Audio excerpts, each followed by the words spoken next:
This is the story of a man named Stanley. Stanley worked for a company in a big building where he was employee number 427. Employee number 427's job was simple. He sat at his desk in room 427 and he pushed buttons on a keyboard. Orders came to him through a monitor on his desk, telling him what buttons to push, how long to push them, and in what order. This is what employee 427 did every day of every month of every year. And although others might have considered it soul-rending, Stanley relished every moment that the orders came in, as though he had been made exactly for this job. And Stanley was happy. And then one day, something very peculiar happened. Something that would forever change Stanley. Something he would never quite forget. He had been at his desk for nearly an hour when he realized that not one single order had arrived on the monitor for him to follow. No one had showed up to give him instructions, call a meeting, or even say hi. Never in all his years at the company had this happened, this complete isolation. Something was very clearly wrong. Shocked, frozen solid, Stanley found himself unable to move for the longest time. But as he came to his wits and regained his senses, he got up from his desk and stepped out of his office. All of his co-workers were gone. What could it mean? Stanley decided to go to the meeting room. Perhaps he had simply missed a memo. Stanley felt the bucket calling to him, begging him to pick it up. Why was he not doing it? Stanley picked up the bucket.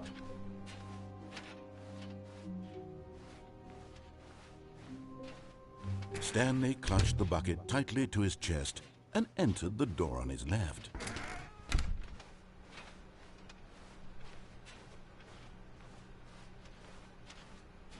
Still no one was here.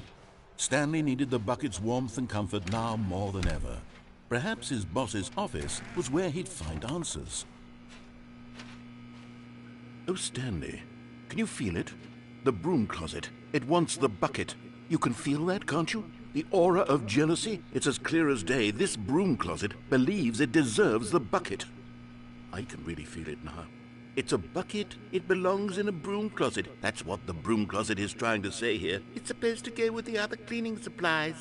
Good for you, Stanley. Don't give in. Don't hand over the bucket. I know how hard it must be, given the pressure that the broom closet is putting on your shoulders right now. You have to be strong. This is your bucket. This is your companion and lifelong friend. You can't hand it over. Oh, no.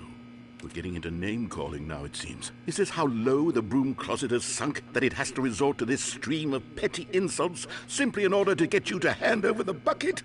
Stanley, I never liked this broom closet for a variety of reasons, but even this is worse than I had imagined. And wait, now the broom closet has the gall to imply that you and the bucket are not truly deep and lasting friends? That your relationship is purely superficial and convenient? That your life is so banal and meaningless that you'd feel the same sort of kinship towards any inanimate object which happened to lay in your path in an even partially enticing manner? Well, I never. Go on, Stanley. Lay into it. Really tell the broom closet off for its demeaning comments. Expand on the wide variety of experiences you and the bucket have shared together. Go through each of them point by point. Share your journal entries detailing the rich emotional landscape of your feelings for the bucket as they have changed and evolved over the years. Let him have it.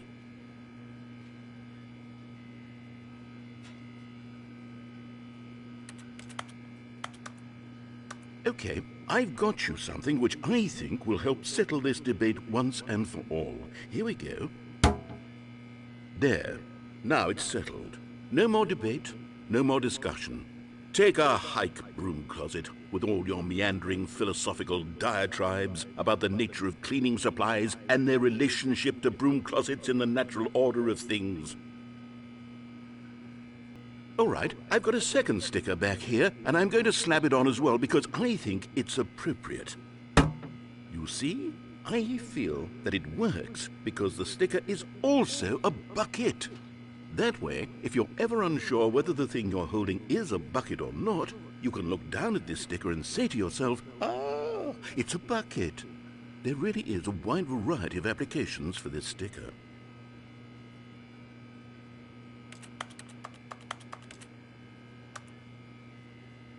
You know what? I could take the name-calling and the dismissal of your kinship with the bucket, but now the broom closet is just giving us the silent treatment. And to be honest, I'm sick of the pettiness on display. You can stay here all you like, but I've had it with this impetulant room of cleaning supplies. Easily the most childish such room I've ever been in. I'll see you outside, and we can get on with the story about you and your bucket.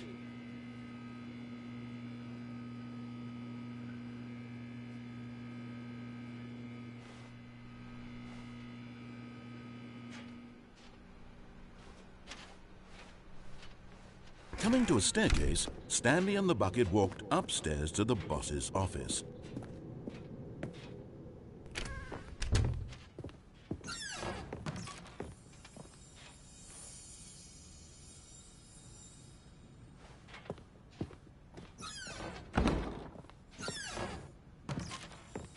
You found one of them. One of the miniature Stanley figurines. Remember, no reward for collecting all of these, only the intrinsic pleasure of a job well done. You can't buy that sort of happiness, Stanley. God knows I've tried. So, I implore you to savor each and every moment you come across one of these beautiful figurines.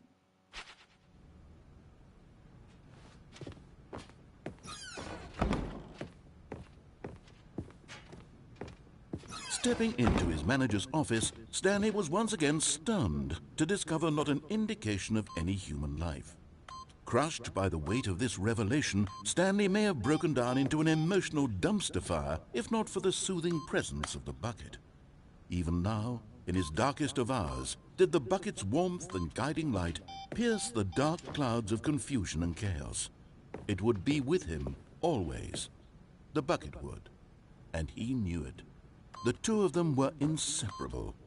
At this point, Stanley was so absorbed in the tender spiritual connection he shared with the bucket that he didn't notice the keypad behind the boss's desk.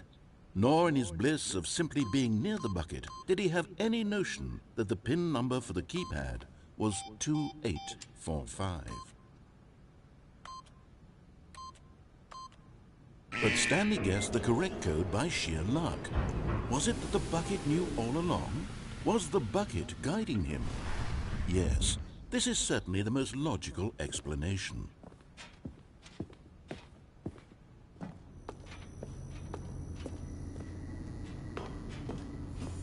Another miniature Stanley figurine. This, you know, there really must be a snappier name for these things. What about mini-stands? Stanley figs? Or what about Stanlerines? Yes, I think I like that. Another Stanlerine under your belt.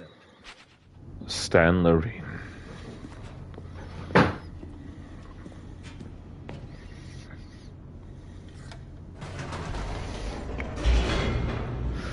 I pressed the up button, actually, not the Dune button.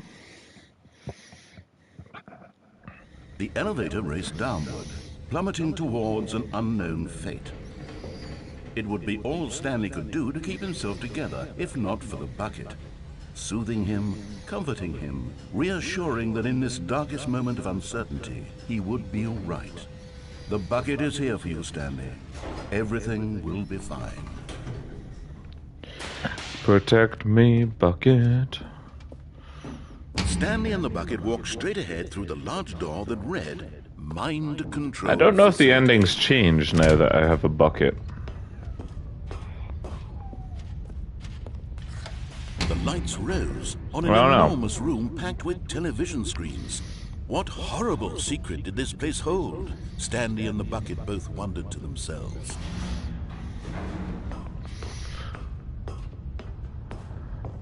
Bum, bum, bum, bum, bum, bum.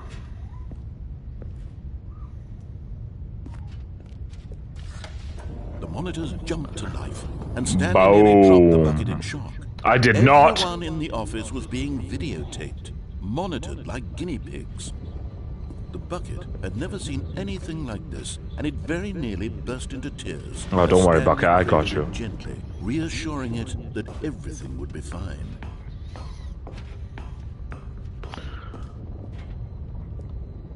Uppy. Was the bucket under the mind control facility's influence as well? Oh no, it Had couldn't the be. bucket been told to do things it didn't wish to do? No. What kinds of things does a bucket want to do or not want to do in the first No. place? Not my These bucket. questions raced furiously in Stanley's feeble mind. Why insult me? He screamed into the bucket. He couldn't accept it. His own life in someone else's control. Never! He squeezed the bucket tighter. His one friend in the entire world. At this point, he could trust no one except for the bucket. The bucket will protect me. But here was the proof. The heart of the operation. Controls labeled with emotions. Happy, or sad, or content. Walking, eating, working, all of it monitored and commanded from this very place. And as the cold reality of his past began to sink in, Stanley decided that this machinery would never again exert its terrible... It's gotta be destroyed, Bucket. For he and the bucket would dismantle the controls for good. Two best friends, Stanley and the bucket, up against the world. They high-fived in a really cool way. And Sure the bucket did. made a sassy comment about taking down the system. Yeah.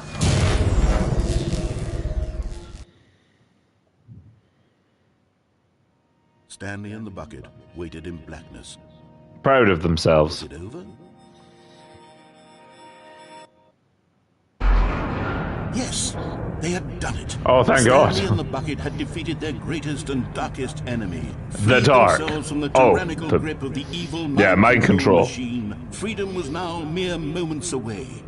Excitedly, the two of them began to discuss the kind of life they wanted to live once they stepped through this massive door.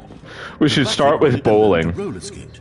Stanley wanted to Ooh. sneeze in every country on Earth. Oh, these things could be Wanted to fun. Begin watching a movie, any movie, but then stop it halfway through and begin watching it in reverse from the end. True, it was a simple life they envisioned, but it was one they'd lived together, with one another to lean on, to trust, to support, and... No. What? Wait. No. What was happening? Why had the door stopped? No. Was Stanley and the bucket not about to be freed? I don't have any jumps. Filled the room, lingering in uncertainty, until finally the truth hit Stanley square in the face. This building did not want the bucket to leave. Even the facility itself recognized the incredible calming presence of the bucket, needed the soothing warmth of the bucket, would go to any lengths not to part with the bucket. No. Stanley can't leave this place. I won't leave my bucket. Precious bucket in his arms. Not while this building has anything to say about it. Stanley realized he would never again leave this very room. But at least he has the bucket.